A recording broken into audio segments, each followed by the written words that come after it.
Mm.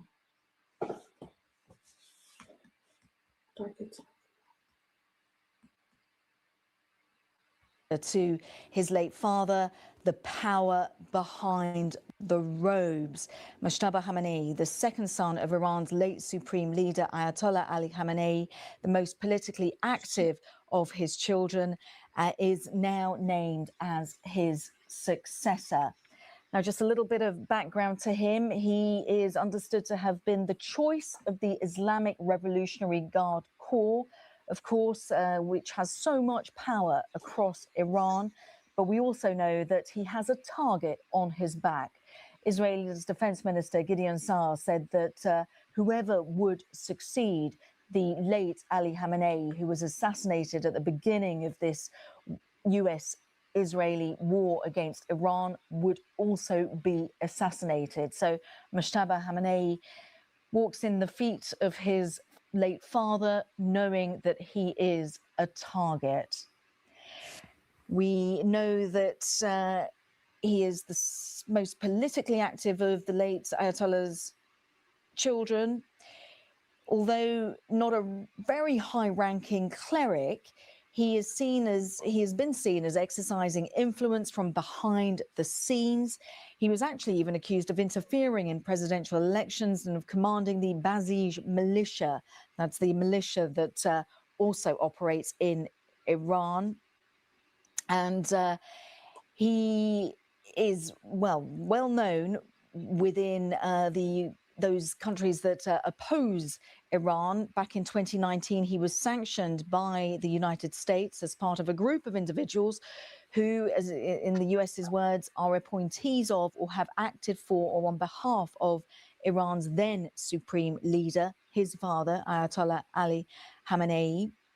Now, the US understood that the late leader had also delegated a part of his leadership responsibilities to his second son, to Mojtaba. And despite the sanctions, the US sanctions against him, he allegedly controls a foreign wealth empire, and Iranian oil money has allegedly been transferred to him. So a powerful figure who was described as the power behind the robes, and certainly not somebody who Donald Trump would want to be appointed, who would want to take on this role. Arguably, we've been hearing how Donald Trump, in the removal of the Venezuelan leader, he has a government there that is more sympathetic to the United States. That is not something that is even possible in the structure of Iran. This is the way that this country has been set up following the 1979 revolution. And so the new leader, Mojtaba Khamenei, will be really, I'm sure we will hear some comments from Washington once that information is digested in the White House. I'm sure Donald Trump will have something to say about it. But like I say, he already has a target on his back, because the Israeli defense minister, Gideon Saar, said early on that whoever will be appointed as the successor will be assassinated. So we digest the information that Mojtaba Khamenei, the second son of Iran's late supreme leader Ayatollah Ali Khamenei, has been appointed. The US saying that Ali Khamenei had already delegated some of the late Ayatollah's leadership to Mojtaba, so it makes sense in terms of succession for it to be an easy move to bring the late leader's son in. But that is not without its controversies, because of course we know that the 1979 Islamic Revolution was brought in because there was a opposition to the Shah, the royal family of Iran back then. They didn't want the Islamic Revolution to then have this kind of hierarchy that family members would be anointed and appointed and voted in. But given the ongoing war that we've been seeing from in its 9th day already, I guess the understanding is that this succession would just be easier, seeing as Mojtaba had already had a lot of his late father's responsibilities delegated to him. Now, a little bit of the background to this man. This man who had been widely one of the front runners when it comes to the succession of the late supreme leader. Back in 2009, during the Green movements within Iran, there were chants of Mojtaba, we hope you die before seeing leadership. So arguably that hardline perspective that he has wasn't popular.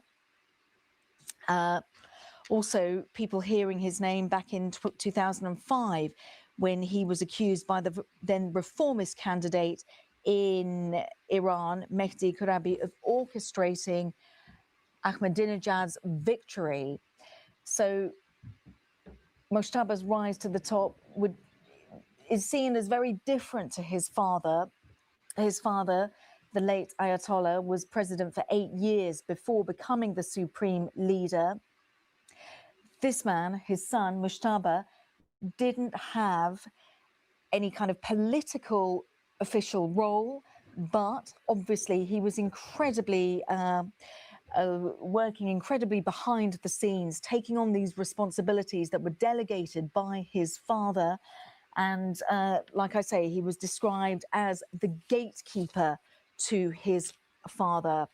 He was described as the power, as holding the power behind the robes. So we have the breaking news that indeed the second son of the late Ayatollah has been named as his successor, Muqtaj, the man who is now the supreme leader, automatically becoming the supreme leader. Puriya Jeffera from BBC Persian joins us now. And Puriya, great to get your reaction. I mean, this guy was widely tipped to be the successor, but there's so many questions over the fact that as the late leader's son, he takes this really huge responsibility.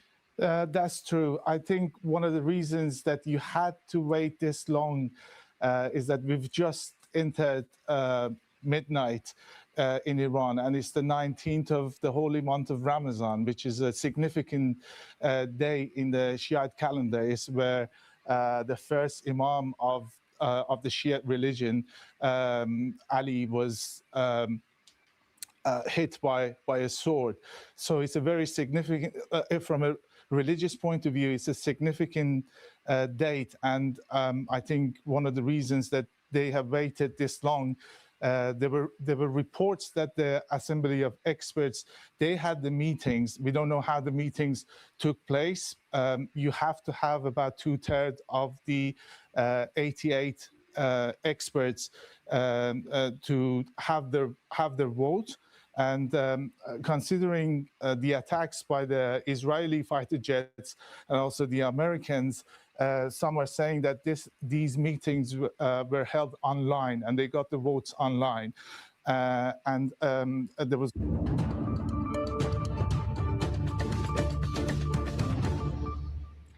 Hi, Lindsay Reiser. We are following breaking news. Iran has chosen Mojtaba Khamenei as the new supreme leader. He is the son of the now deceased Ayatollah Ali Khamenei, who was killed in the joint U.S.-Israeli strikes that began the war with Iran 8 days ago. Let's go ahead and go now to CBS News Middle East contributor Courtney Keeley. So let's talk about what we know about Mojtaba. He has operated behind the scenes, but never actually held government office. Right. He was really behind the scenes in his father's office. So he is a cleric. He did study in the holy city of Qom, and he is part of this insider part of the Islamic regime. This is the third leader ever chosen in the 47-year history of the Islamic regime. And he's not necessarily as learned in terms of religious or senior enough in the clerical establishment. And while it's frowned upon for hereditary succession, he does really have support with the Iranian Revolutionary Guard. That's key because They're the military. They enforced this, and he had their backing. Let's talk a little bit about how a new supreme leader is selected. And I'm just going to give a little bit of information here that CBS News has compiled that we have reported on here on CBS News 24/7. And the process was established in 1979. This is when Iran's new theocratic government was put into place. It's only been used one other time, and that was to elevate Khamenei as Iran's second ever supreme leader. That was after the death of the Islamic Republic's founder, Ayatollah Khamenei. If at any point you want to interject, Courtney, you are absolutely welcome to. Now, Khamenei didn't meet clerical requirements as laid out in Iran's constitution for the role at the time, but he was still Khamenei's preferred successor. So the constitution was actually adjusted to allow for Khamenei's ascension. Now, currently, Iran, I guess prior to today, prior to a new supreme leader being chosen, Iran was being run by a temporary leadership council made up of the current president, the head of its judiciary, and a senior cleric from the Guardian Council. That process of picking a new supreme leader is undertaken by the 88 clerics sitting on the Assembly of Experts, supervised by Iran's constitutional watchdog known as the Guardian Council. So the council also approves all candidates for the position before the Assembly of Experts weighs in. The Assembly clerics decide on the final choice based on what you and I have been talking about: political experience, religious qualifications. Right. And we reported on this earlier this week that his son was going to be the leader. And then it seemed like the Assembly of Experts was actually having a problem coming to agreement. And there's a couple of really big, strong, powerful families. One is the Khamenei family. Another is the Larijani family and the Rafsanjanis. And under this Islamic regime, there's also billions of dollars that goes towards what they call the revolution, the revolutionary zealotry. Not their words, mine. And so the Larijani family, Ali Larijani, who's really taken a senior position of influence recently, and we've really seen ascend to that again within the last year or so. He wanted his brother, who's more of a religious figure, more of a cleric, maybe would be considered more of that kind of theological credentials, according to them. And Khamenei, Mojtaba Khamenei, was always considered that he might be the successor of his father. His father was very old. He was 86. They were expecting that they would be naming a successor, not under these kind of circumstances. Certainly. One thing that's interesting is, we talked about the Guardian Council and the Assembly clerics, but the power is limited because the Supreme Leader-run Guardian Council controls who could be elected to the Assembly. So it's not like these are two independent bodies, right? Well, there's actually a constitution, the Islamic Republic's constitution, which has an Article 111, who then put in these three leaders that you mentioned for the interim: the president and the head of the judiciary, who's really considered a hardliner, and a cleric. And we thought it might be the cleric that was on this 3-person intermediate government official leadership in the last week. And then we saw that the Assembly of Experts, they did not meet in person this time. Their headquarters has been destroyed. And so they have announced this, and we saw, according to the official state TV, that is an alliance with the Iranian Revolutionary Guard too. This is really an end to any thought that there's going to be any kind of diplomatic solution, because Khamenei, like his father, is a hardliner. He's not open to diplomacy. It would be it would be like a real, take a real right turn if he was to do that, and that's not expected. So we're looking at somebody that will want to reinforce the Iranian Revolutionary Guard. There have been fractures and fissures, not so much that we could see that they'd fall apart, but I have been seeing that Israel and the U.S. have hit a lot of leaders, and it wasn't just Khamenei, but it was about approximately 40 leaders. And last June, they took out the head of the Iranian Revolutionary Guard. And then they did again. Israel did in June, and then U.S. and Israel strikes did this time. So it was like, are they going to be able to break apart the Iranian Revolutionary Guard? And if that was to happen, then would people be able to come out in the streets? Would they feel free without the besieged militias, the Iranian Revolutionary Guard calling the shot, carrying out violence in the street, like they did the massacres? So with Mojtaba Khamenei coming in as the new successor, he also is showing that the Iranian Revolutionary Guard is remaining strong and intact. Okay, let's go now to CBS News senior foreign correspondent Imtiaz Tayeb, who's joining us on the phone. Imtiaz, what can you tell us?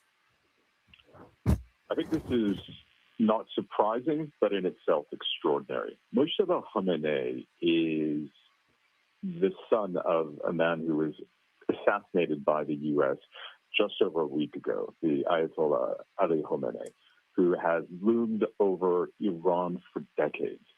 He is, of course, seen as a continuity candidate. He is somebody who has worked in the shadows, again, through his father's office. That in itself gave him extraordinary influence. He is known to be very close to the Revolutionary Guard. And that in itself is very important for anybody who's running Iran. But the reality is that Mojtaba Khamenei, although he's well known, has never held public office, has never given a speech publicly, and is now the supreme leader of a country of 90 million people who is currently being bombed by the United States and Israel. And speaking of the United States and Israel, I can't think of a single candidate who would be considered more antagonistic to President Trump and to some degree Israel than Mojtaba Khamenei.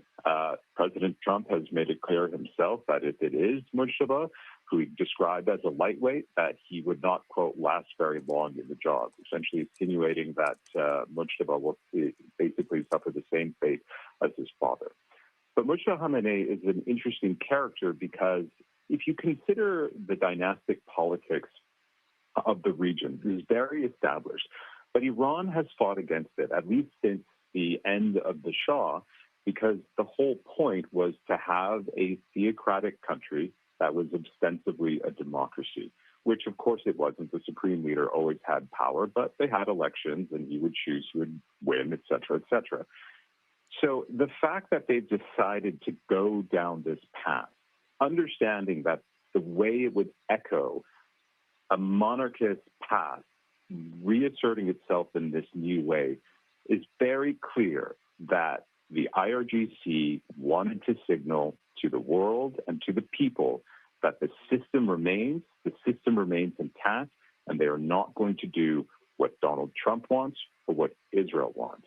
And I think this brutal conflict that we're watching unfold on our screens right now, certainly on the ground being felt in Iran and elsewhere across the region, including where I am here in Doha, that this will likely ensure that the conflict we've been seeing will continue in the days, if not weeks, possibly months ahead.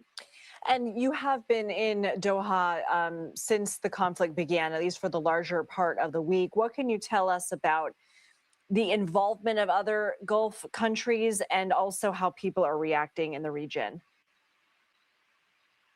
Gulf countries are rattled by what's happening to them right now. They have spent decades trying to insulate themselves from the conflicts that we so often see rage across this region. They have built these glittering cities with the many trillions of dollars of oil wealth that they have. And that has all been shattered within a week because of Iran's ability to penetrate their airspace and to wreak havoc in these cities.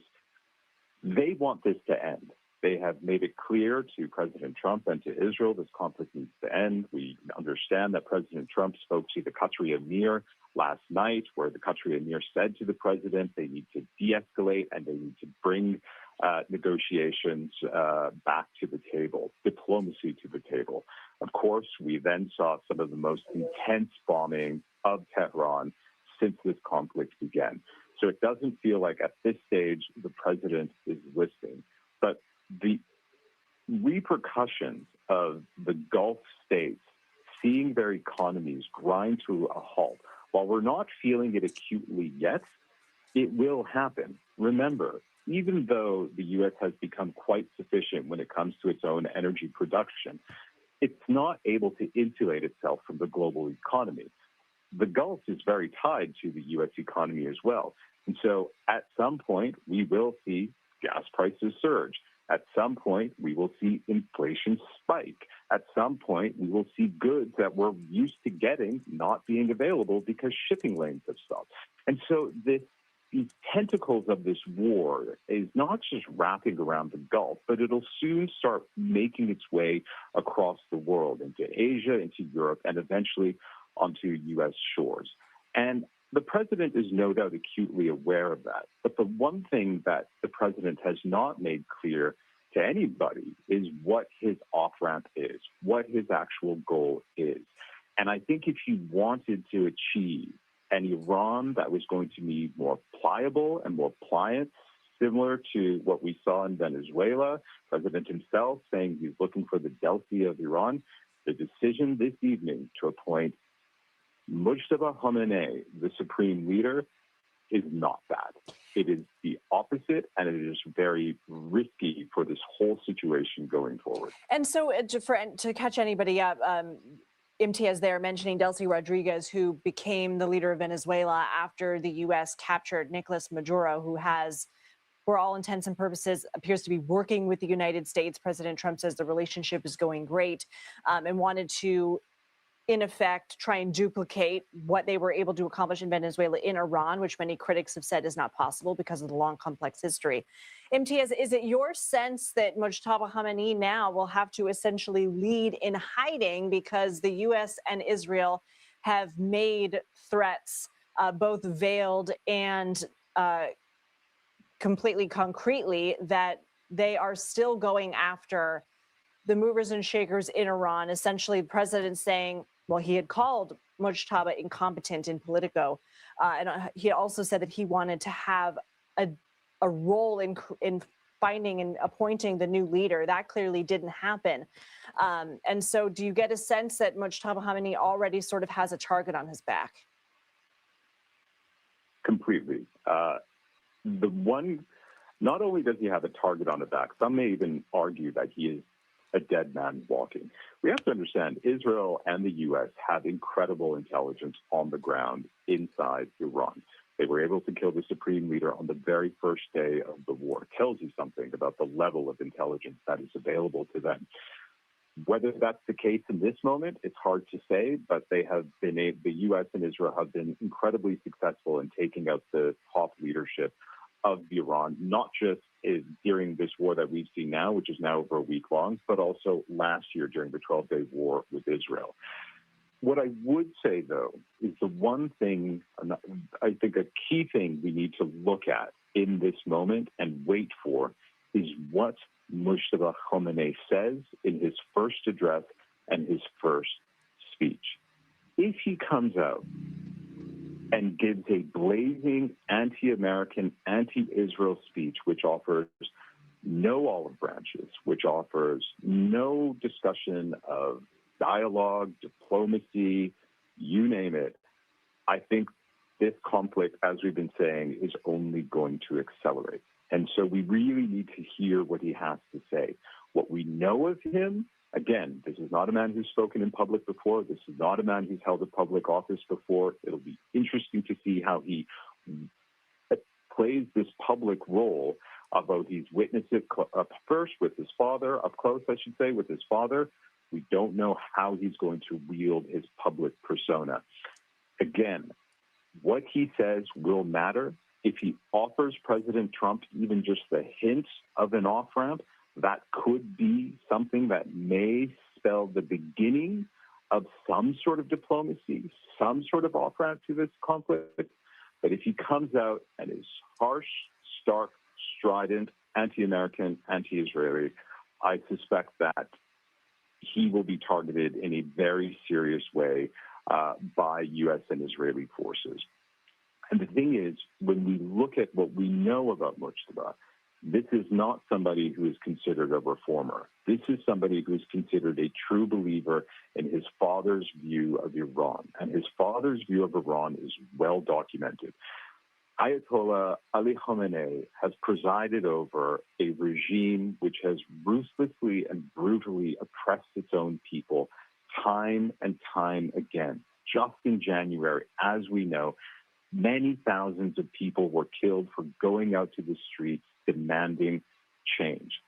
That is something that Mojtaba Khamenei witnessed time and again at his father's knee. And for many Iranians tonight, looking at this decision, looking at his ascension to the very top of Iran's leadership structure, their fear is that he is going to be somebody who is going to perhaps not only be just as cruel as his father, but potentially even crueler. You had mentioned whether his installation as supreme leader and whether his first comments could potentially offer President Trump some kind of off-ramp for this conflict. We know the goals and the objectives that the administration has outlined. They are to destroy Iranian offensive missiles, annihilate its navy, prevent it from having a nuclear weapon, and ensure the regime can't support, quote, terrorist armies outside its borders. The president has given, and other people in his administration have given, various timelines for how long this conflict could last, from 2 weeks to 4 to 6, basically until these objectives are met. Do you see any potential on-ramp being taken when the administration so far is posturing that they are in it, not necessarily in the long run, but at least until these objectives are met? Yeah, I think so. I think we have to acknowledge that when it comes to the military objectives that the U.S. and Israel jointly have, much of them have been achieved. Iran's Navy has been badly damaged, if not decimated. Iran's capability to carry out airstrikes, at least conventionally with its fighter jets, is essentially collapsed. While it's still able to use its Shahed drones fairly effectively, certainly across the Gulf, militarily it has been degraded very seriously. The objectives, at least from a military point of view, are being met in a very serious and fundamental way. But again, it is the personality component that I think is going to be one of the hardest things for the president to get past. He's also called for the complete collapse of the regime. He's also called for regime change. He's called on the Iranian people, President Trump that is, to rise up and to fight for new leadership. This regime remains intact because while we talked about the U.S. and Israel's objectives here, the Iranian leadership's objective, the Iranian regime's objective, is just a singular objective, and that is survival.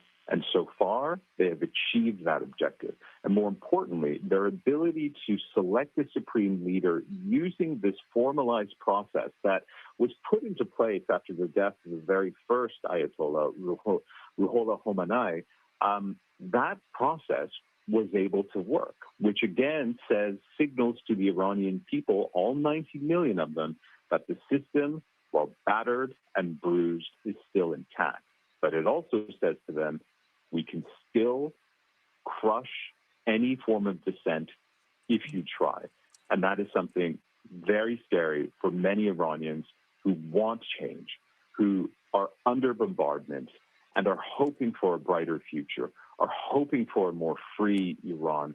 And with the selection of Mojtaba to Khamenei to be the next supreme leader, many Iranians tonight are no doubt looking at that and thinking, not much of their life is going to improve. If anything, it's going to become materially far worse. All right, Imtiaz, hang out if you can, but if you cannot, I understand if you do have to run, because I do want to bring in retired Rear Admiral Mark Montgomery, Senior Director at the Foundation for Defense of Democracies.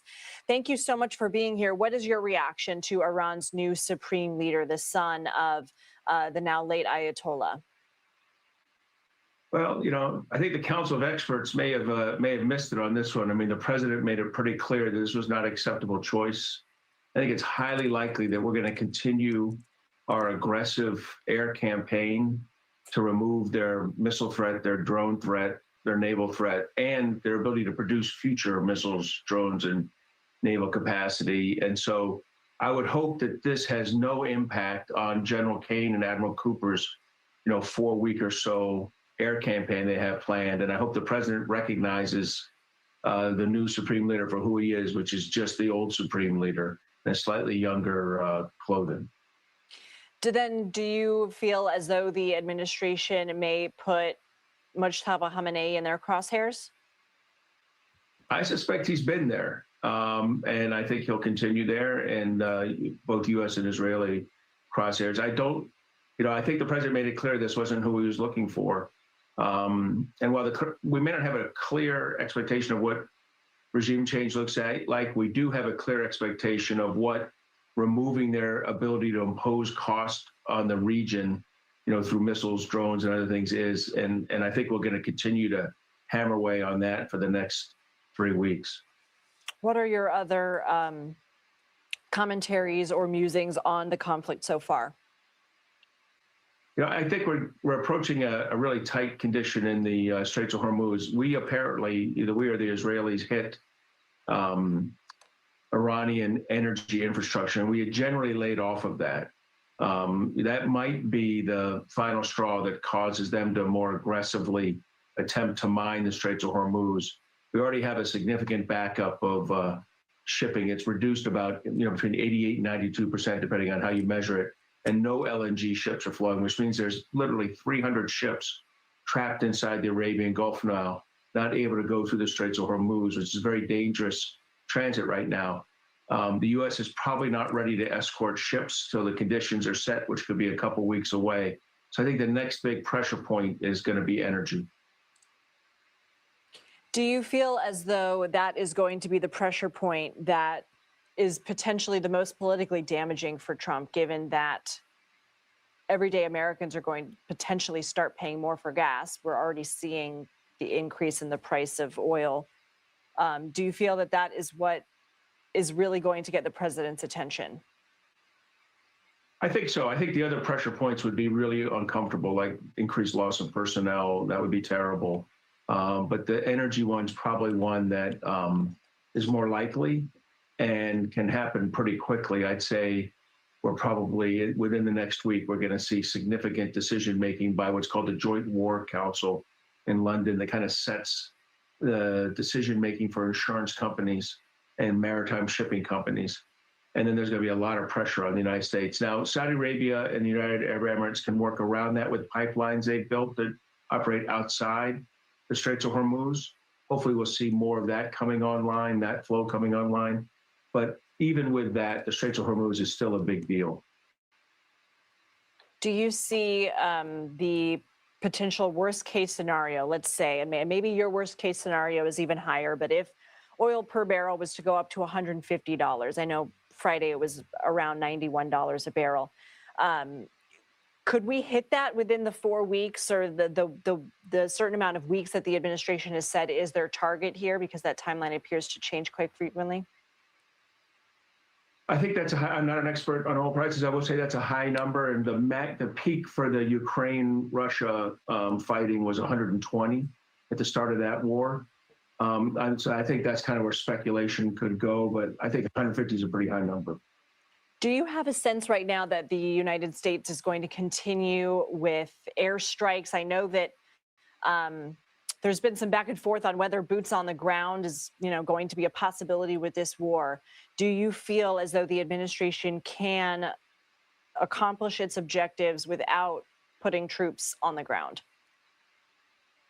So this is a qualified yes, in the sense that I don't know what all their objectives are, because the president has been very unclear about what regime change means to him. But the objectives I'd like to see done, which is Iran's ability to create cost for its Mideast neighbors, either Arab neighbors, Israel, or even the United States, is eliminated.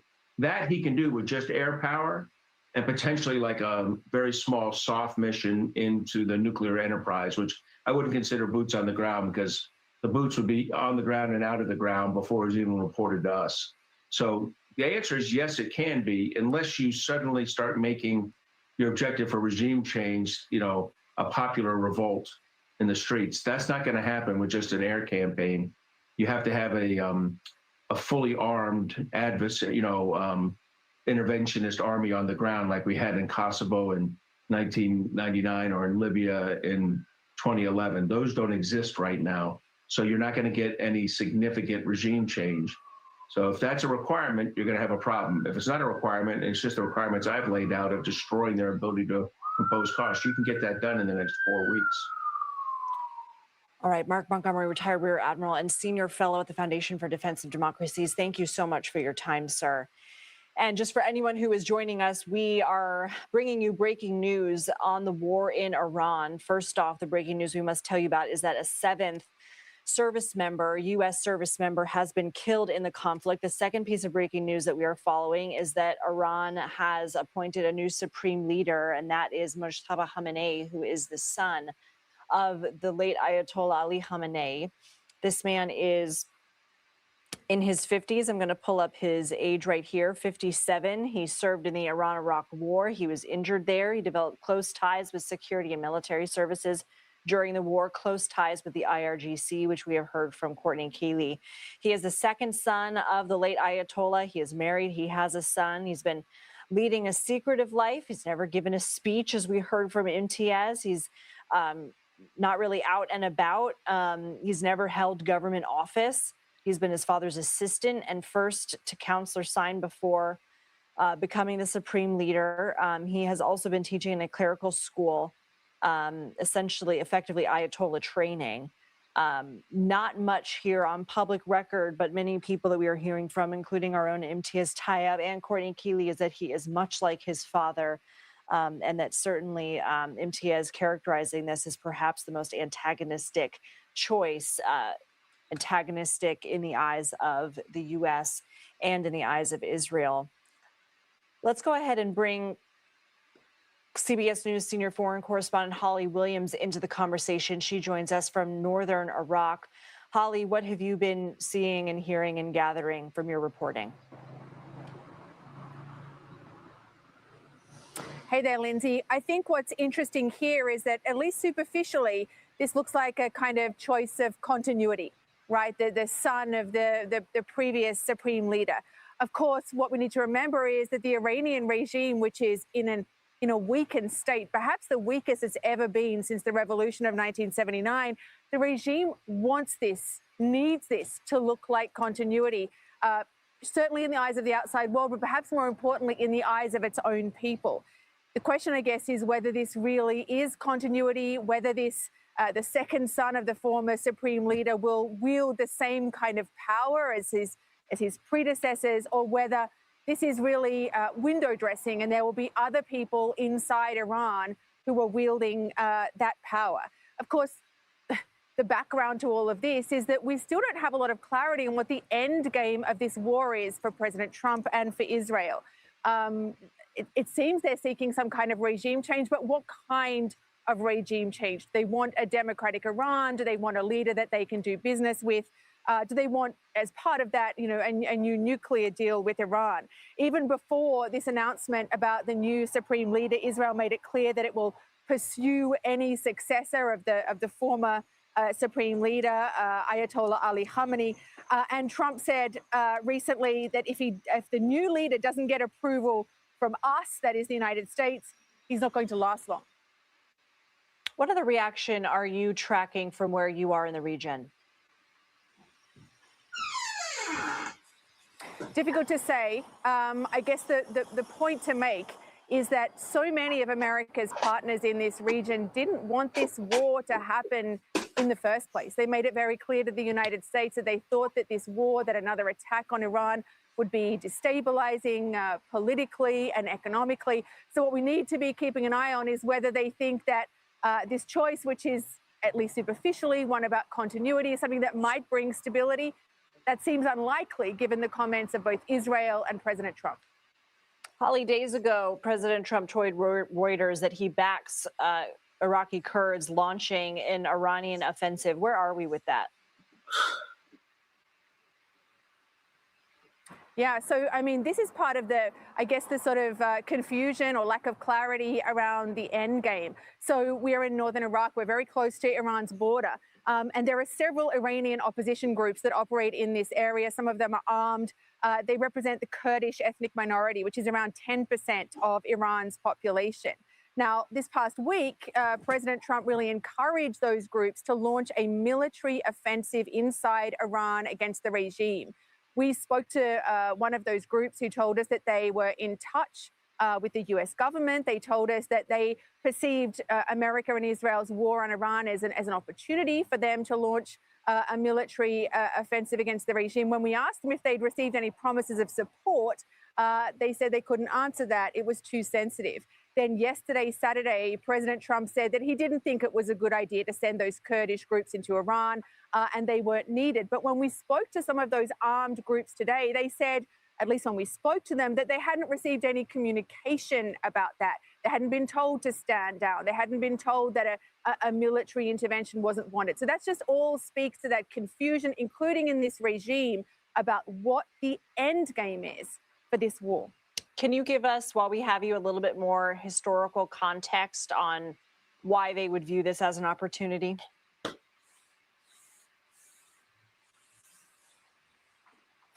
So they're very much against the regime. We've filmed with a number of these groups. Many of their members, many of their fighters who've taken up arms are women. Some of them have told us that the reason that they left Iran is that they are women and that they think that women's rights are not respected or are limited in Iran. They're also members of that Kurdish ethnic minority, around 10% of Iran's population. And they say that their people inside Iran are oppressed. And they dream one day of living in a part of Iran that's majority Kurdish that has some degree of autonomy. Of course, when we think about temptations or motivations to get involved in some kind of military offensive in Iran, despite the fact that they are massively outgunned by the Iranian regime, they only seem to have light arms. Of course, the idea of some kind of help from the US, perhaps American air cover, that's a huge temptation, a huge motivation. The idea that they would be partnered up with the most powerful military in the world, the US military, to achieve their goals inside Iran.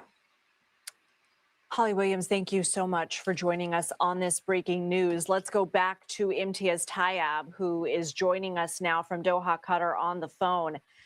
Imtiaz, our own senior correspondent here at CBS News, Matt Gutman, had let us know that he asked Prime Minister Benjamin Netanyahu's advisor, Michael Eisenberg, today about Mojtaba Khamenei today, and that his advisor basically called him a dead man walking, per your point that you were telling us within the last half hour. Eisenberg telling Matt, you know, the highest risk job right now is to be the new Ayatollah. Those are high-risk jobs, don't take them. Matt followed up with, they're going to be targeted. Eisenberg saying, don't take those jobs. Prime Minister Netanyahu has been incredibly clear about this. These are high-risk jobs. We're watching it. What do you make of that? It absolutely is. Look, it's very clear that by being elected, the new supreme leader, by this 88 board, member council, again, a signal to Iranians and indeed the world that the system is still intact. It is still able to function in the way that it has been, despite the fact so much of it has been decimated, that they are under extraordinary incoming from the U.S. They want to signal not only is the system, not only is the regime intact, but more importantly, they have this continuity candidate who happens to be the son of the former supreme leader. Again, as we were saying when we were speaking earlier, I can't think of a more antagonistic selection for supreme leader than Mojtaba Khamenei, at least when it comes to President Trump and indeed to the Israeli leadership. How the Iranian state will protect them and keep them safe, given what we've seen time and again, which is the deep intelligence on the ground that the U.S. and Israel has inside Iran, again, able to kill the supreme leader within the very first hours of their war in Iran, or with Iran, rather. It does seem that Mojtaba Khamenei most certainly is under a lot of threats and is no doubt somewhere very secure. But again, it also seems that for the Iranian regime and those who are leading it, and the most powerful forces, it has to be said, inside Iran, are the Revolutionary Guard Corps, who are, again, this potent, powerful military force, who Mojtaba Khamenei, it has to be said, has spent a lot of time cultivating very close ties with. It is one of the things that has become the most notable sort of fact point or data point about him is again and again you will read and you will hear from people who say he is very close to the Revolutionary Guard. And so whether he is just a figurehead, although one would imagine, given the fact that he was the son of the very all-powerful supreme leader, that he would not be accepting some sort of junior position, that we can expect more of the same. Some even going further suggesting that he's even more hardline than his father, even more extreme than his father. At this stage, we just don't know who Mojtaba Khamenei, as supreme leader, is going to be.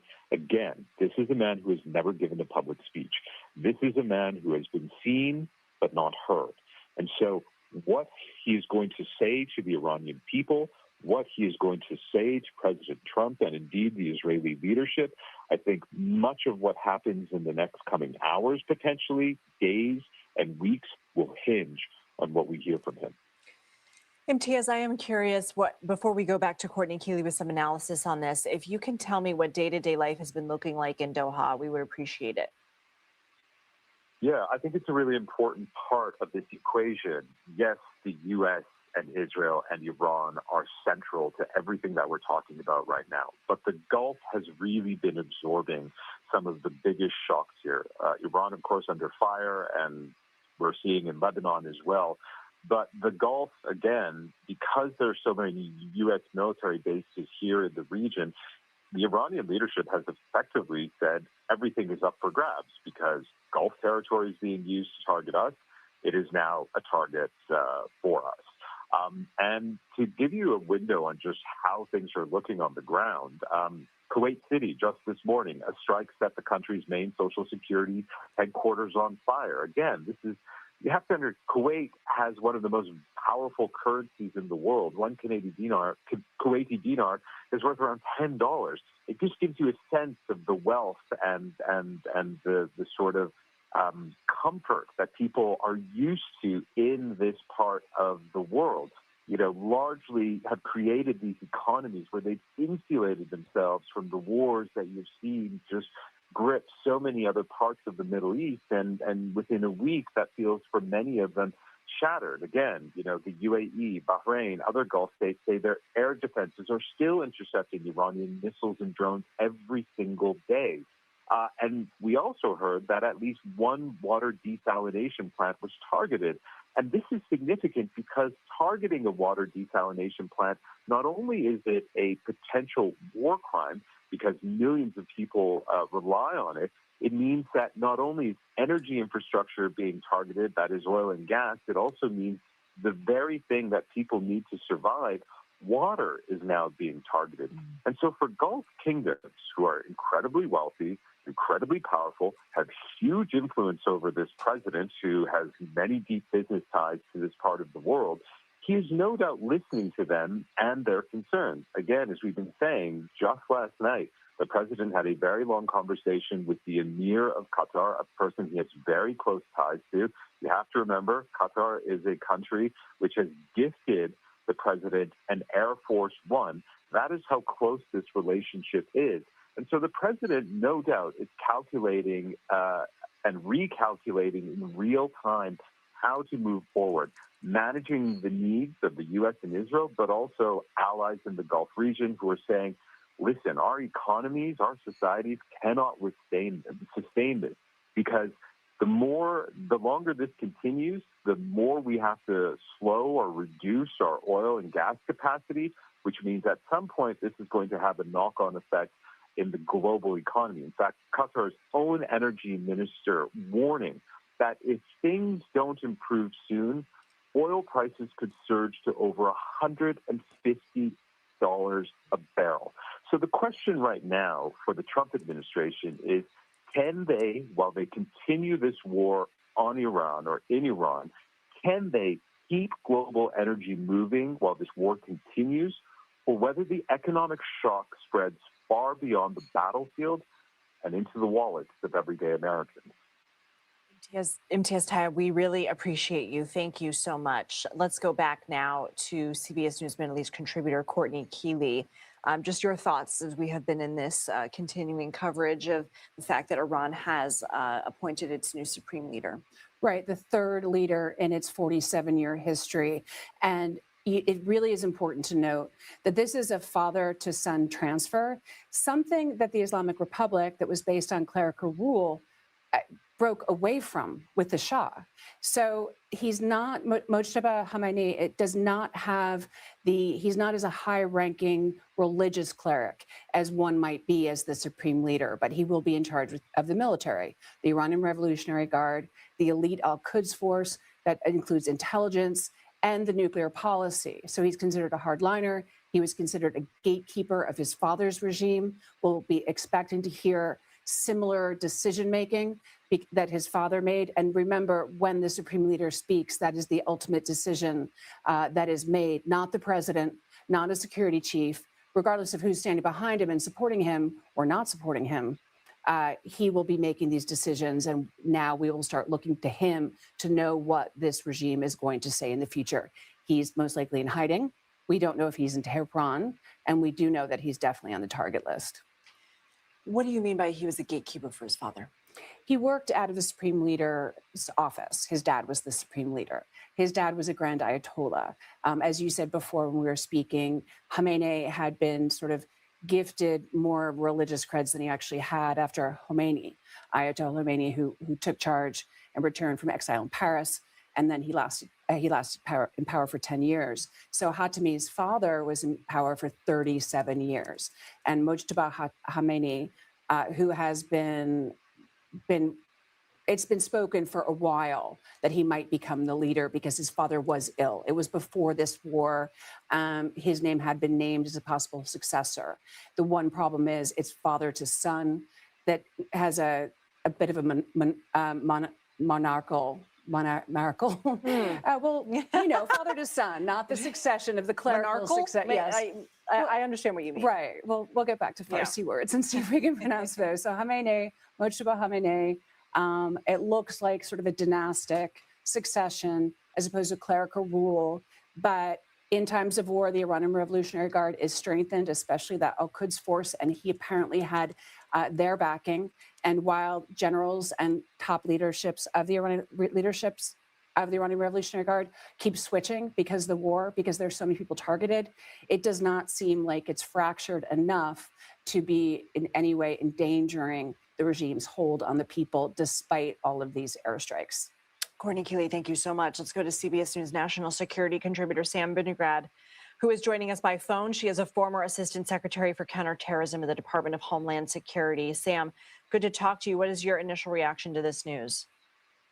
My initial reaction is one that is not surprised in the sense that it's clear why the regime remnants would want to announce a new leader at this point.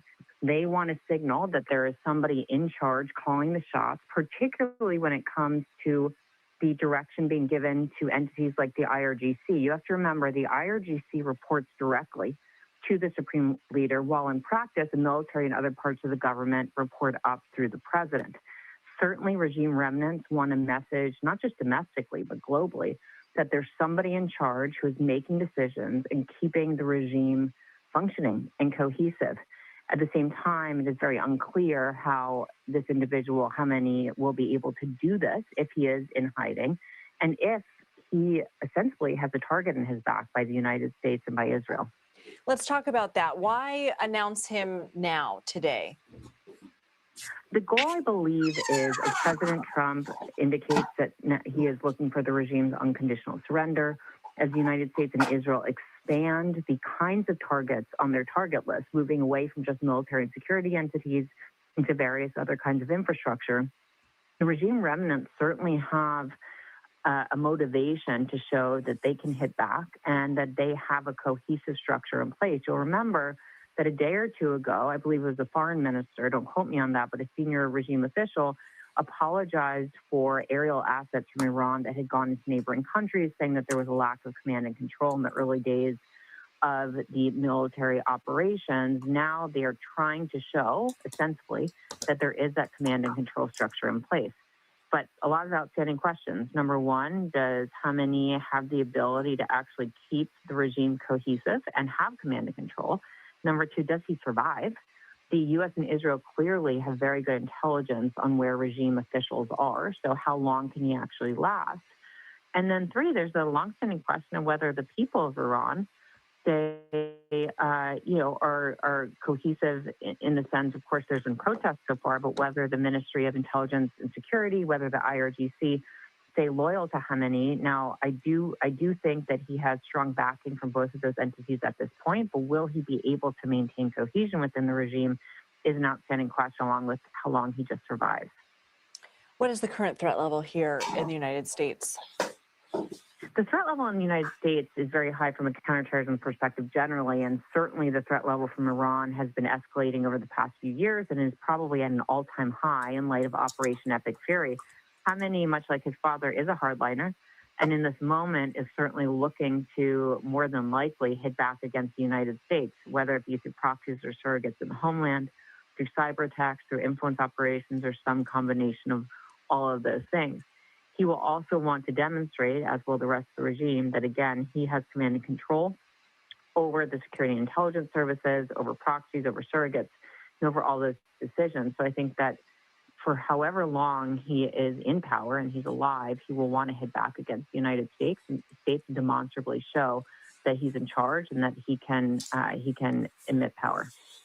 Sam Vinaigrette, thank you so much for joining us. And I do want to also mention for everybody who is watching that U.S. Central Command has posted an update on X that a U.S. National Guard soldier died in a health-related incident in Kuwait on March 6th during a medical emergency. The exact cause of death is under review. This is after U.S. Central Command had already announced the death of a 7th service member in Saudi Arabia in an attack there that took place on March 1st. We are going to continue to monitor this breaking news, but we're going to take a quick break, and then we'll take you back to the 60 Minutes Iran special, which is a historical look back at 50 years of the U.S.-Iran conflict using original 60 Minutes reporting dating back to 1974. You're watching CBS News 24/7.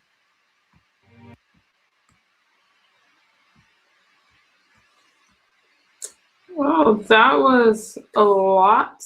Hang on, you guys. My computer is glitching. Y'all still good? Are we still friends, you guys? Hang on. Let me try to.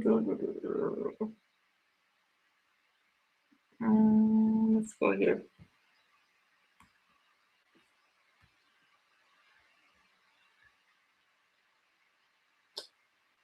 I don't think you guys can see.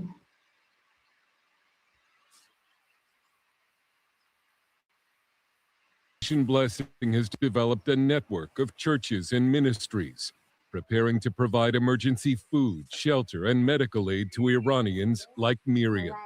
That night when we arrived, we didn't have any place to stay, and we stayed on the streets. When we went to a UN refugee station for help, we were turned away. Then someone told us about Operation Blessing, and when we came, people were eager to help us. Nelly, a former Iranian Muslim who also escaped to Armenia last year after Operation Midnight Hammer, accepted Christ after having a dream, and now wants to reach her nation with the gospel. I asked God, why did you create me? And God gave me a dream. About 6 months later, one of my friends gave me the New Testament. I want my people to know that God is not just... What did I do?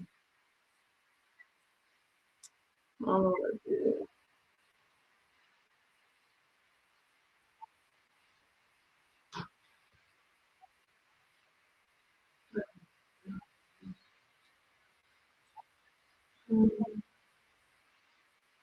Okay. I don't know what I did, guys. Proved to be critical. We've been planning since 2019 for something like this. Planning in the sense of that we know that there's only one border crossing from Iran into Armenia, and that's where people will be coming from. Our problem has been is that if there are hundreds and hundreds, or if even thousands, there's no way we could possibly do that. So we're grateful for Operation Blessing coming here to work and possibly partner. For what some believe could be an even greater refugee exodus in the days and weeks ahead. Dale Hurd, CBN News. Okay. Damn it, I don't know what I did. And I can't.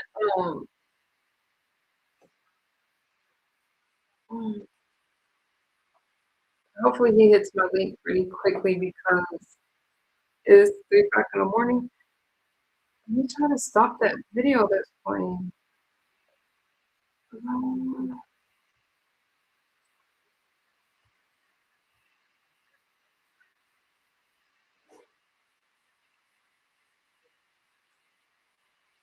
I'm not sure what happened. Hold on, you guys.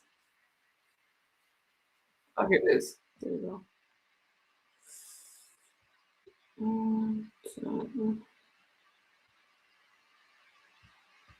I'm having some technical difficulties today. I don't know what's wrong. You said poor children in Iran, but I don't see casino, so I'm gonna play another video. But oh, you guys.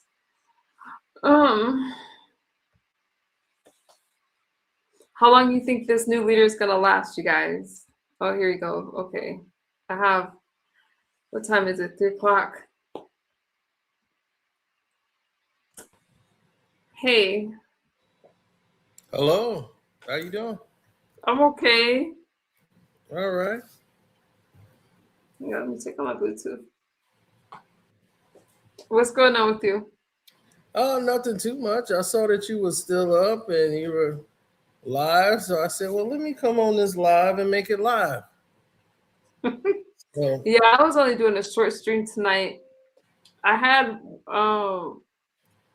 one more clip I was gonna play for you guys, but it's okay. I can do it tomorrow. I look a mess today. I don't know why. I always look a mess. You guys say that every day. Okay, what's on your mind?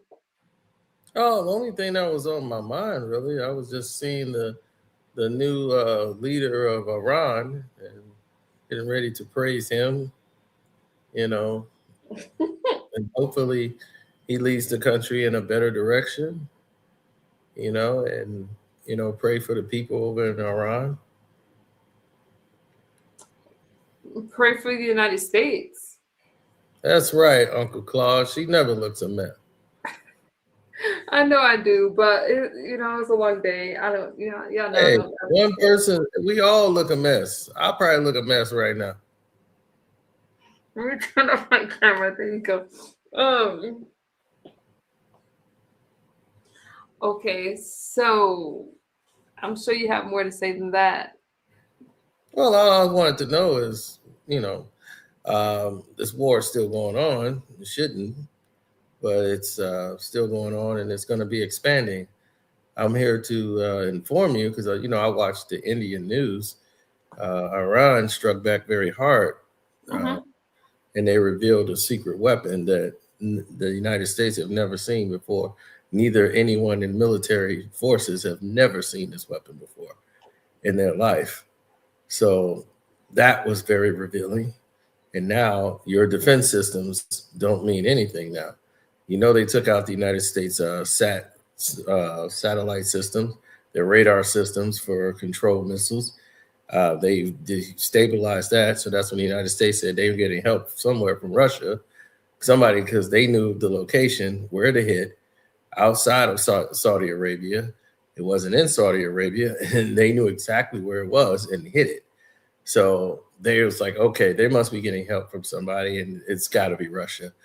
And been very successful. And they've unveiled a very secret weapon that just blew up a bunker in Tel Aviv that, some of the world leaders were hiding at. That was just 2 hours ago. Well, I'm definitely praying that this war will end soon without too many more lives lost. And I hope that too.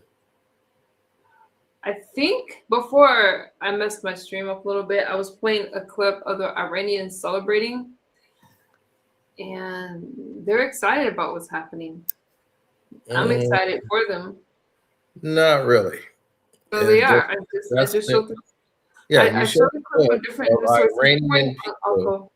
If I showed you a clip of some Iranian people jumping up and down and celebrating the war, I could also show you clips of Americans who are protesting the war here in the United States. Americans, but they're not over there in the war. So I'm interested in what's happening with the people that actually live there. The women that's prosecuted that has to be attacked by the morality police. Those are the things that I'm interested in. A lot of people feel that the United States should not. You're interested in Iranian people, but not American people. Okay. Yeah, I'm interested in a war in Iran. That would be both. Now, the United States did, and you would come up here when I'm very tired, but I'm going to say this. The United States had to interfere. They did. We've had conflict with Iran. They refused to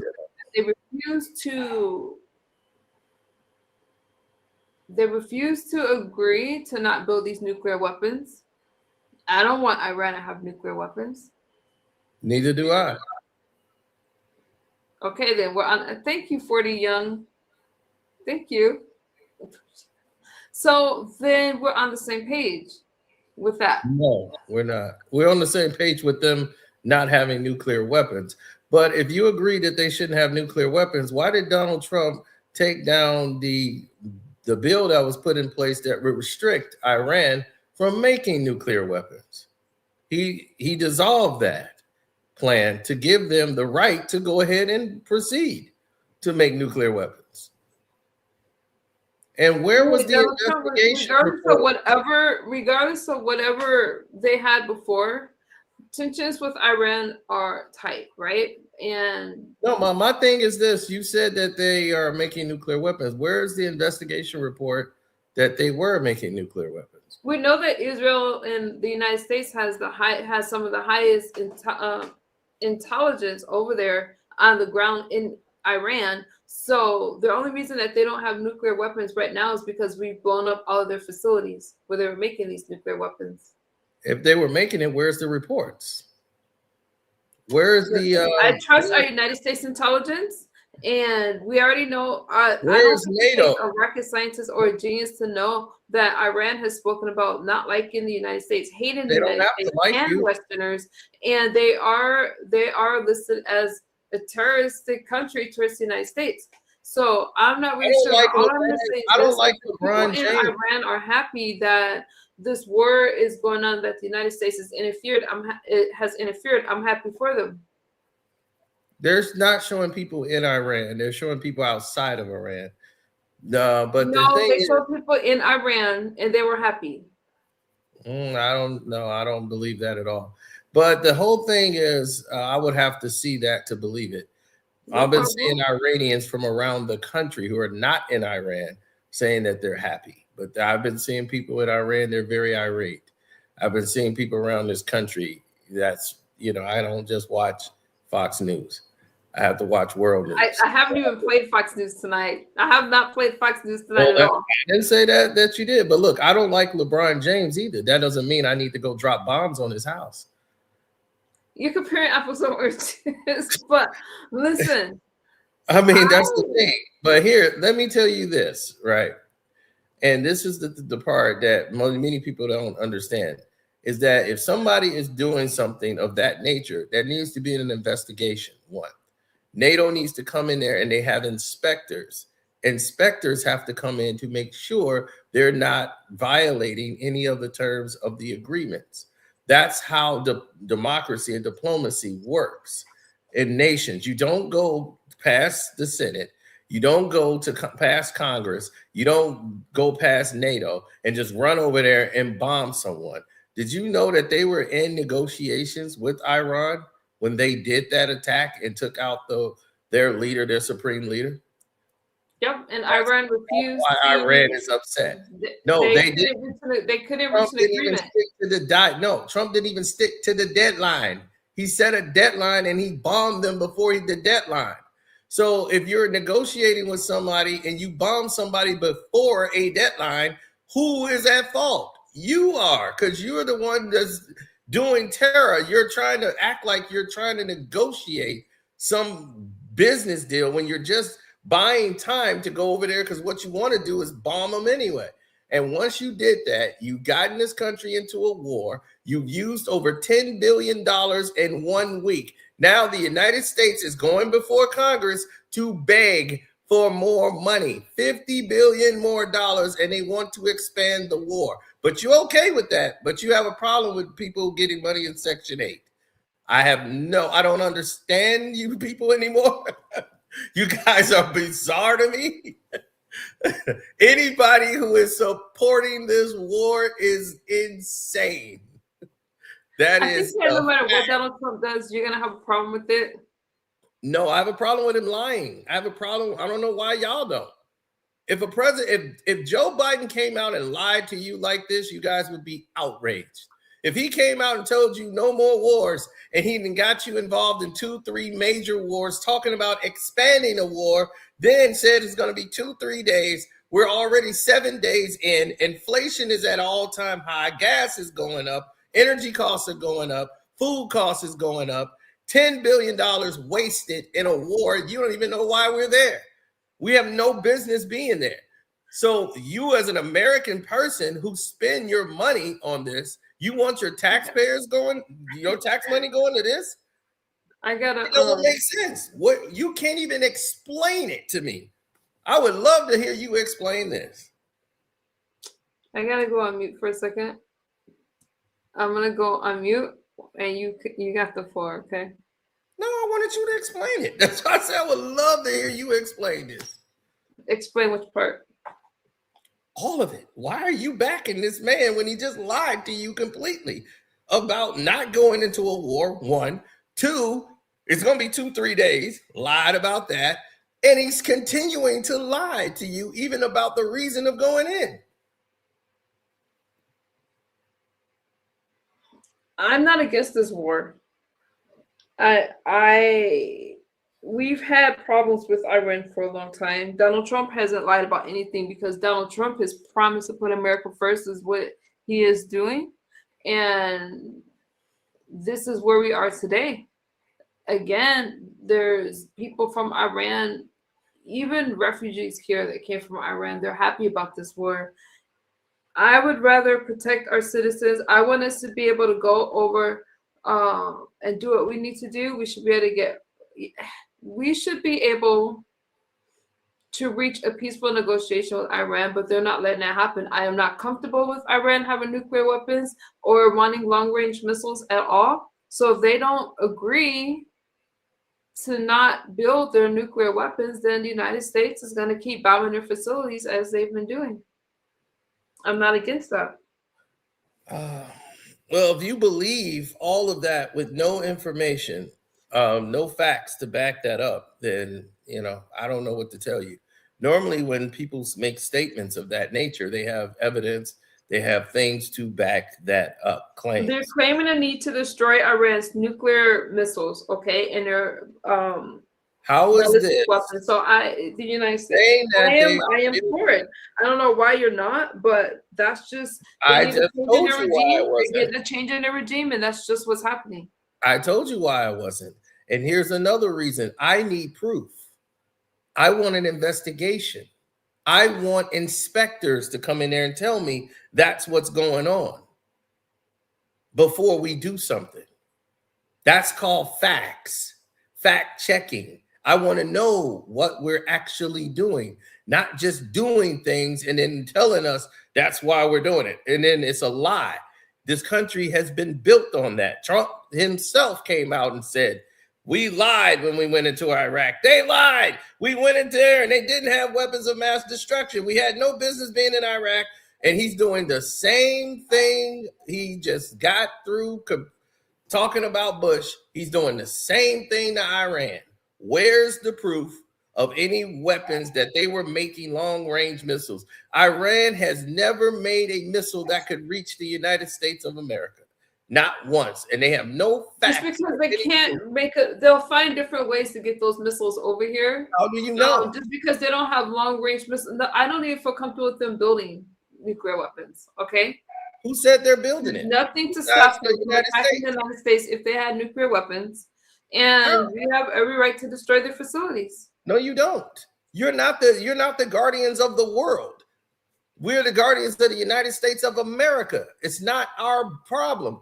You talking about putting America first? How are you putting America first dealing with problems that's not dealing with America. That's Israel's problem. You jumped into Israel's fight with Iran. That has nothing to do with us. The Holocaust was not on U.S. soil. If they want help, go to Germany. Hell, Germany is the reason that you had all the problems, right? Go cry to Germany. Why are you going to the United States? See, that's not our problem. But for some reason, the United States think it's their problem to protect Israel, and they got involved and they cooked up a lie to go over there to do all of these things to Iran because they want to control the oil and have the things that's going on over there. 25% of the whole world's oil population, oil consumption comes from Iran. So, of course, you know that this is what it's about. But you keep making it like this is about, we don't want them to have nuclear weapons. Of course they don't want to have nuclear weapons. Nobody's going to have nuclear weapons in Iran. They're not going to try to shoot the United States from where they are. They can't. They already have restrictions. They cannot do it. And if they do, they have to have NATO go in there and the inspectors go in there. What's wrong with doing that? See, the problem is we run right into it, and now we're wasting billions of dollars of this nation's money that we don't even have yet. And that's why they got to go back to Congress. Right now, they're going to beg for $50 billion. They have to go and beg because they done wasted $10 billion in a week. This is going to be the most expensive war ever to go down, and they have not made the progress that they thought they were going to make, because they weren't prepared for Iran's defense and their defiance. And they didn't know how militarily structured they really were. They were prepared for this. You're on their land. It don't make sense. If you're putting America first, you know what you need to do? Fix the streets, fix these roads, fix the bridges, fix everything in this country that needs to be repaired. Worry about things that's going on in America. Mr. Kaiser Sose, since you care about America so much, this is what you need to do. Worry about America. You're not. You're going over there. What about education? What about health care? You're not thinking about any of that. The economy, the jobs, all of the money that you got is getting wasted on a war that you don't even know why they're there. And people are stupid enough to blindly follow Donald Trump down the road because they're just dumb. They don't understand anything. They just follow behind him, behind any BS lie they tell you. Ted Cruz come out and don't know a damn thing about Iran, and he's supposed to be the expert. This is what I'm telling y'all. This has been so many lies told about this war. They just got caught showing a video game footage of them blowing up a submarine in the water. It was from Call of Duty. They got the White House put out a video game footage trying to say it's from Iran and got caught doing that. So how many times they're going to keep lying to you and you're going to keep believing it? That's what I want to know. How many times are they going to keep lying and you're going to keep believing it? They just got caught putting out a video game. Yes, really. Look it up, Jim. I'm not lying. They put out Call of Duty footage. People that play Call of Duty saw it and said, what? The proof is already there. It's all over every news outlet know about it. Yet nobody from any conservative sites are talking about it. It's everywhere. They got caught, and it's on the White House channel. This is how ridiculous it is. Call of Duty. Can you believe it? They got to use footage for Call of Duty. They say, yeah, it's true. Oh, my God. I told you, I'm not going to sit here and say anything that is a lie. I know exactly what's going on in the war. Everything I told you about this war for the last 6-7 days I've been covering it has been factual.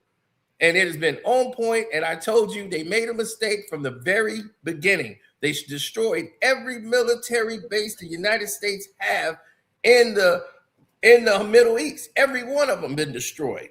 And when you destroy Bahrain, you can't refill your missiles. So it takes you 3 days to sell out of there, 3 days to sell back. Each one has 90 missiles. The United States was shooting all those missiles, and they didn't realize that the Hermes droids don't work. They thought they were undetectable, and they could detect, not only could they detect it, They were blowing it out of the sky with ease. 20 to 30 of them. That's $35 million a pop. Do you realize that they only take $20,000 to make a drone in Iran? They have definitely shown the United States how to make things for cheap, and it works better. Their drones are taking out $4 million pack.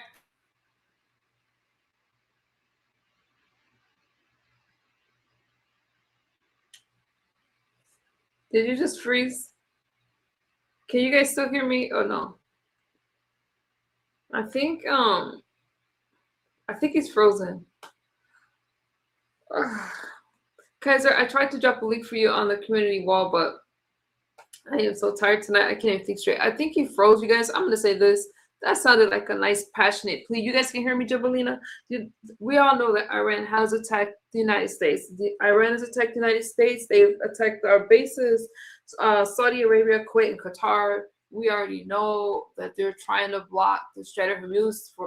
They've already been attacking our ships, trying to go over and get oil from over there. And I'm going to tell you guys this. I'm for the United States. I believe in our intelligence. I believe in the intelligence over Israel. And Israel is our ally. And, oh, wait a minute. I don't know what happened to him, but kind of, I'm not, you said he's full-ish, bring him back. I didn't drop him, but you guys, I got to get up in the morning in a few hours. So we're already here. We're already in war. Oh, here he comes. Let him finish his point, and then I got to go to bed, y'all. Let me bring him back. Yeah, the government tried to shut me down. Nobody tried to shut me down. Yep, that's the government. They coming to shut you down. Whenever you start making too much sense, $4 million being taken out by a $20,000 drone, $4 million missile.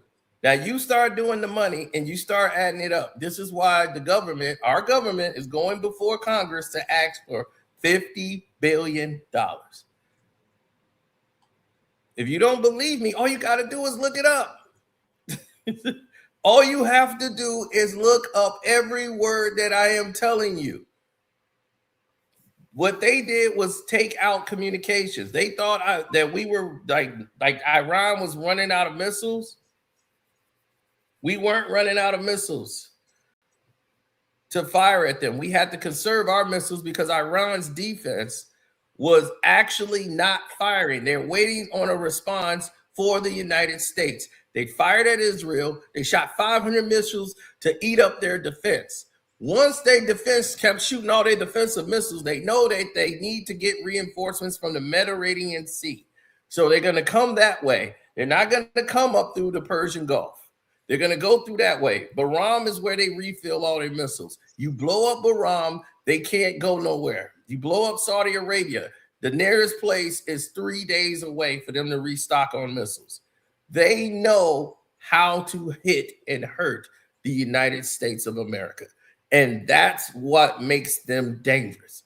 And the fact that they have backers financially who are giving them things that they need to continue in this war. If it sounds stupid, that means your intelligence level is probably not as accurate as you would want it to be.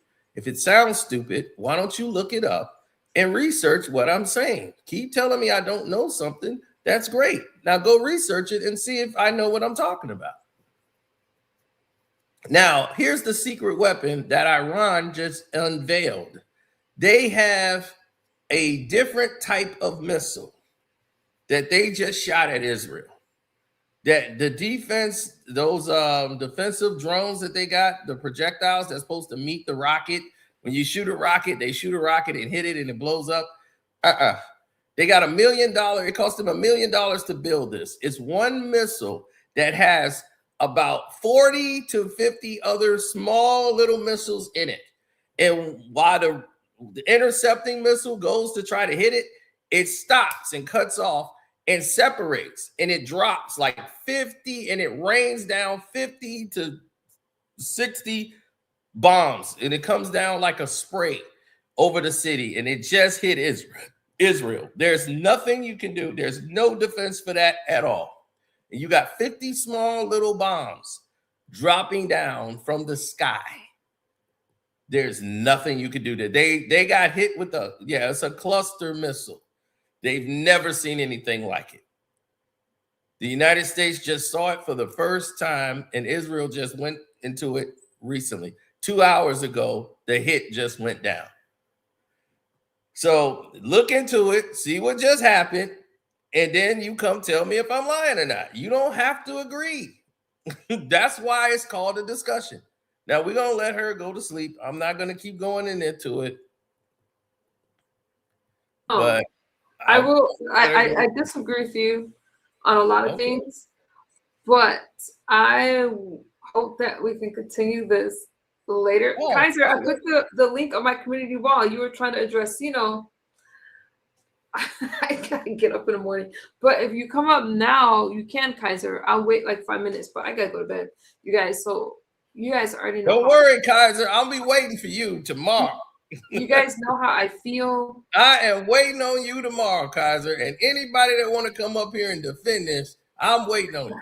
I look beat because I am beat, y'all. I gotta get up at 5:30. But listen, Sino should match. Listen, you would come up here when I was tired and I was about to end my stream, which is why I only played clips tonight. I don't agree with whatever you said. Some of it, I see what you're saying, but you're gonna not like anything that Donald Trump has. You came up here with the very emotional spiel, almost like you were trying to make our hearts bleed, and I'm just not going. I'm not going. I'm not saying believe me. I'm saying everything I say. I'm not saying go look it up. But I'm telling everything I say, look it up and see if it's true or false. That's all I'm saying. What's wrong with that you gotta get your emotions out of your conversations and just. There is no emotion. My emotion is that we're losing. We're losing a war, and that we should be winning. Look, all facts. That's right. We're continuing to. You didn't even try to say shit because I'm about to go to bed. Jambalani, you say I can't even talk straight right now. I'm like, it's 3:30 in the morning. I got to get up. But listen, I would love tomorrow night when I come live. Lord, why? I want to go to bed. Hang on. Yeah, let's go. Let's sleep. Okay. Oh, excuse me. I'm sorry. Hi. Oh, I apologize. Goodness gracious. What's up? And I know you want to go to sleep. I'm not gonna be long because I know you're going to rest. How you doing, Sino? Hey, what's up? I have a question for you. Are you okay? You're okay with Iran having nukes? You're okay with that? No, that's what I said earlier. No. I mean, and listen, everybody knows how I feel about our president, but this is a facts over feelings deal. I'm not even worried about that. My thing is that is the worst possible deal. And I understand what you're saying as far as being lied to. I get it. Listen, here's the difference. W. Bush, the son, clown, what he tried to do was he tried to finish up what his father started. And instead of being honest about it, he lied and made up the weapons of mass destruction thing. We know that. If those who know that the Bush family had at that time, and this was the early 90s, they had $60 million worth of oil in the Saudi Arabia-Iraqi border. That's why we were in Operation Desert Storm in the first place. Everybody who knows that. So I get that part. You got part of it, but it was Dick Cheney's war. In the company. No, you're talking about the second part is Dick Cheney's war. I'm talking about why we were there in the first place. I'm talking about when I was there in Operation Desert Storm in the 1990s. I'm not talking about the first part. You're talking about senior. Yeah, I'm talking about senior when I was there. I'm not talking about junior. I'm talking about the first time we were there. Oh yeah, you're correct about the first time. Oh, I know I was. I was there, literally. Okay, so trust me, I know it. Yeah, you're right. Here with Trump, he can't back down now. He cannot do that. He would look like an absolute clown if he backs down. He has to go forward with this war. Yeah, he has to do it.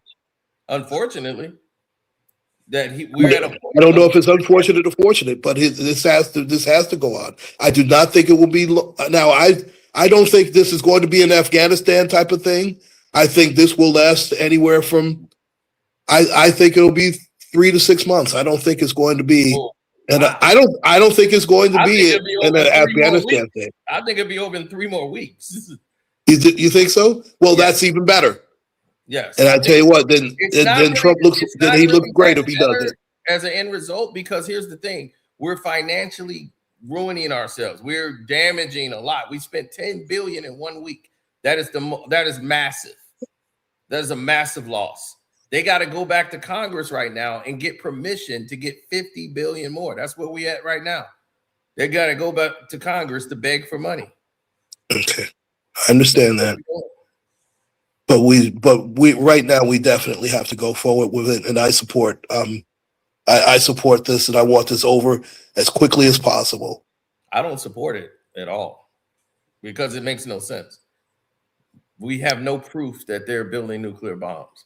We have no inspections, no intelligence, nothing that says they're building nuclear We have a track record with Iran. They have been at our throats since 1979. Every country we have a track record. So has China, so has Russia. Have we went to war with them? They've all been at our throats, right? But we've not went to war with them. But we've been able to have some type of diplomacy with the other two. We've had zero with Iran. It's been nothing ever since the Shah of Iran. It's been hectic. They have done nothing to the United States. They've never fired against the United States. They've never started a fire point where they fired first. Israel attacked them first, and then they respond. That's how Iran has always moved. They have no evidence, no proof of any weapons. And I'm saying, with this regime, that's a lying regime, I can't believe nothing you say until you show us proof. Where's there an investigation? And just like Trump declared with Bush and the weapons of mass destruction, there wasn't any. Where's the proof that they were building a nuclear bomb that could reach the United States? There's no evidence of it. There's no intelligence of it. Where did they get it from? They have not provided anything. This is why they didn't go into Congress, because they would have to show that to Congress as evidence. So they bypassed all of it and just went straight to war. So now it's like, well, you're in war. We got to back. Y'all got to back us now. This is why they couldn't take his powers away, because it's like we're going to look bad and weak as a country if we don't get behind this nonsense that's going to just drain us of money and resources, while all the costs in energy, oil, gas, all the stuff that we care about, all the cost is going to go straight up to the ceiling. Inflation, look where it's at now. Okay, cool. Okay, well, I'm gonna drop down. I know you really need to rest. Okay. Oh my God, yeah. We'll do this tomorrow. We'll do this tomorrow, man. We'll chop this up tomorrow. I will come live later, but you guys, I gotta go to bed. Okay, you go to bed, Kaiser. I want you up here. You go study, and you come up here tomorrow, and you get ready. There goes Cino again. Well, why'd y'all lose to Brooklyn? That was bad, but I digress. Oh, please don't bring that to me. Oh, I had to dig one in before. You know I flipped my couch because of that, man. I lost a lot of money off that. Good morning, everybody, and take care, my love. All right. Well, he was talking to you. He said, "My love." I like that. That was for you. All right. Thank you. I'll probably do a regular stream so it's easier for Kaiser to hit my link tomorrow. Okay. So I'll put it on my community wall, you guys, and I'll make sure I get my. Well, I'm only gonna get a couple hours right now, but I'll be rested. You let me know when Kaiser here. I want him. You get him back. I'll let you know. I'll let you know. Right. We'll continue. You're not gonna get off that easy. You just kind of caught me while I'm very like I can't even think straight. I'm delusional, but ain't nothing you can do with the facts. None of y'all. Nothing, Kaiser. You better be ready tomorrow, Kaiser. I'll do a stream that's normal, so you guys come over there. Make sure you subscribe, and I will. Y'all better remind me to do a regular stream and not a vertical tomorrow. I got you. That's right. You come up here, you cam up, you get ready, Kaiser. I'm ready for you tomorrow. All right, good night. I love that food, but I'm like I can't stand him It's right now, going y'all. down. It's going down. You're going down tomorrow, guys. Wait a minute, there you go. Get your tickets now.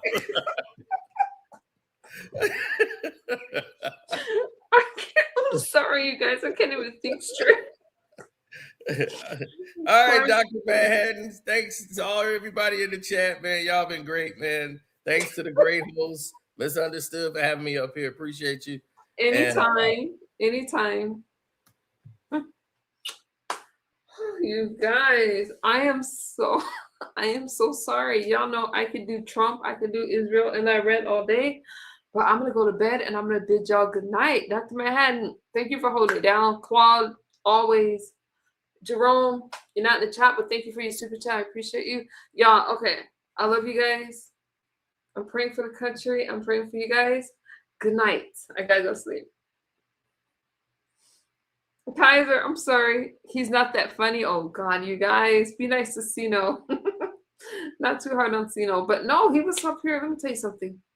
All that stuff that he was trying to preach to you guys, America first. The United States is doing what the United States needs to do to keep our country safe. And we'll talk about it later. Good night. Okay.